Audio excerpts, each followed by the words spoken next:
Korban perjodohan part 2. Rencana sebelum akad. Pak, darah. Kepala Rose berdarah. Bu Laila histeris. Bu, tenang, jangan panik. Bantu Bapak angkat Rose, perintah Pak Amir. Walaupun dia juga tak kalah panik, namun dia tidak mau menunjukkannya kepada istrinya. Sedikit kesusahan, tapi Rose berhasil diangkat ke atas tempat tidur. Ibu Rose membersihkan darah dari pelipis anaknya itu.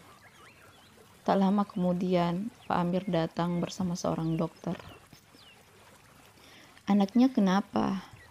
tanya seorang dokter. "Jatuh dari kamar mandi, Dok." Agak terbatas, Pak Amir menjelaskan. Dokter tersebut mengeluarkan stetoskop, memeriksa detak jantung dan nadi Rose, memeriksa lukanya. Setelah itu, menulis sesuatu di secari kertas. "Anaknya tidak kenapa-kenapa. Kalau nanti sadar, terus pusing atau muntah, langsung hubungi saya. Ini resep untuk lukanya. Tak perlu dijahit karena lukanya tidak dalam dan besar. Cukup rajin dibersihkan." Jelas sangat dokter panjang lebar. Pak Amir mengangguk tanda paham. Dokter pulang setelah berbasa-basi sebentar. Setelah beberapa jam, Rose terbangun. Ditatapnya sekeliling. Langsung saja hatinya kembali sakit. Niatnya bunuh diri tak kesampaian. "Nak, sudah sadar?" Bu Laila bertanya setelah sebelumnya mendengar rintihan anaknya. Rose tak menjawab, hanya air mata yang menandakan kalau hatinya terluka. "Sabar, Nak, keputusan Bapak tak bisa diganggu-gugat." Rose pasti mengerti. Bu Laila mengelus lembut pucuk kepala buah hatinya. Tapi Rose mau kuliah, Bu. Rose mau jadi dokter. Kembali Rose mengutarakan keinginannya. Pintu terbuka. Pak Amir masuk ke kamar anaknya dengan wajah datar. Melihat Rose telah sadar, wajahnya berubah sedikit cerah. "Persiapkan dirimu. Kita tak usah ke rumah Pak Dirman. Sebulan lagi kamu dan Dewa menikah.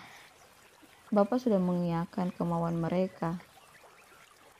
"Pak, kok tega sama anak sendiri?" sentak Bu Laila. "Cukup, Bu. Bapak tidak mau mendengar ada penolakan lagi. Kalau masih ingin jadi anakku, turuti keinginanku." Tunjuk Pak Amir kepada Rose. Baginya, keputusannya mutlak, tak bisa diganggu-gugat lagi.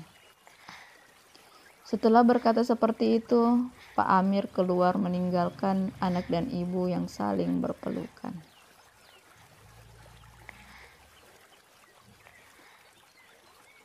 Tapi sebelum lanjut videonya, jangan lupa ya, tekan dulu tombol like, komen, dan subscribe. Oh iya, berikan komen positif ya, biar aku bisa lebih semangat lagi buat videonya. Sekarang kita lanjut. Sebulan terasa sebentar. Semua persiapan pernikahan telah berjalan. Besok hari pernikahan Rose dan Dewa akan berlangsung. Sudah sejak beberapa hari yang lalu, rumah Rose dan Dewa terlihat ramai. Pak Amir begitu senang. Bagaimana tidak, hutangnya kepada Pak Dirman dianggap lunas. Belum lagi mas kawin yang diberikan keluarga Dewa sangat fantastis. Begitupun dengan keluarga Dewa. Bagi mereka, Rose sosok wanita baik. Tak salah jika Dewa menikahinya. Sudah sejak sore semua orang di rumah Rose sibuk. Bahkan ada beberapa tetangga yang datang membantu. Sedang di dalam kamar, Rose hanya bisa menangis. Sudah berkali-kali Bu Laila datang menyuruhnya makan, tapi tak dihiraukan. "Rose, makanlah. Ibu tak mau kamu nanti sakit." Bu Laila kembali membujuk anaknya. "Sudah, Bu, tak usah bujuk dia lagi. Terserah kalau mau mati. Itu tak akan merubah keputusan Bapak, ucap Pak Amir yang tiba-tiba masuk ke kamar anaknya. Tak, saya bilang sudah. Apa ibu mau jadi pembangkang juga? Penuh emosi Pak Amir membentak istrinya. Tak menjawab, Bu Laila meninggalkan Pak Amir. Dirinya tak mau pertengkaran mereka terdengar oleh orang-orang yang datang membantu. Tanpa kata Pak Amir keluar dari kamar Ros, menutup pintu dan menguncinya dari luar. Dia tak mau gegabah, dia tak mau Ros melarikan diri.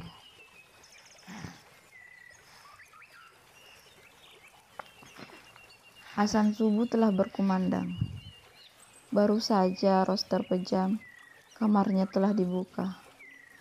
Seorang wanita masuk. Sepertinya dia perias pengantin. "Hai sayang, kenalin aku Indah," ucap wanita berhijab pink itu kepada Ros. Ros tak menjawab. Merasa dicuekin, Indah menarik uluran tangannya.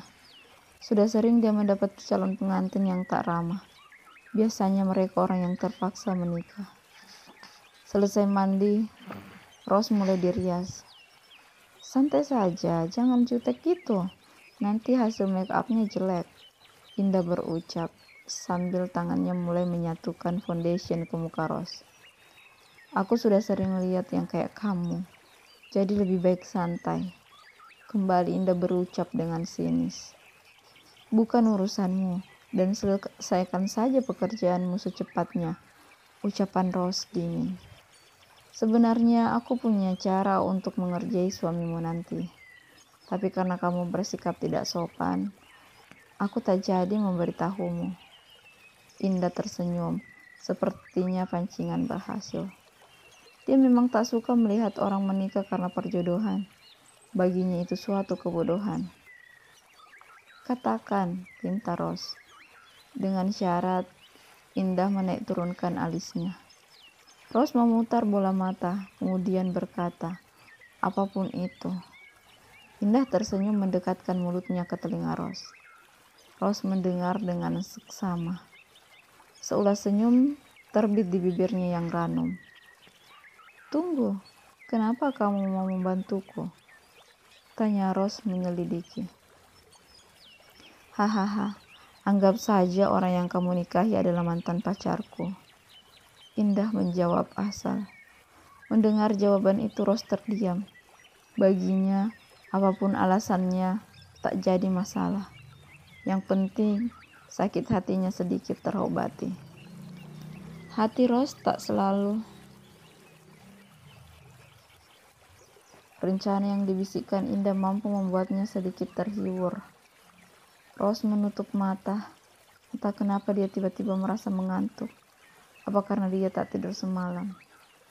Indah tersenyum melihat Ros tertidur saat dirias. "Beres, semua aman terkendali," gumamnya. Diiringi senyum yang tak bisa diartikan.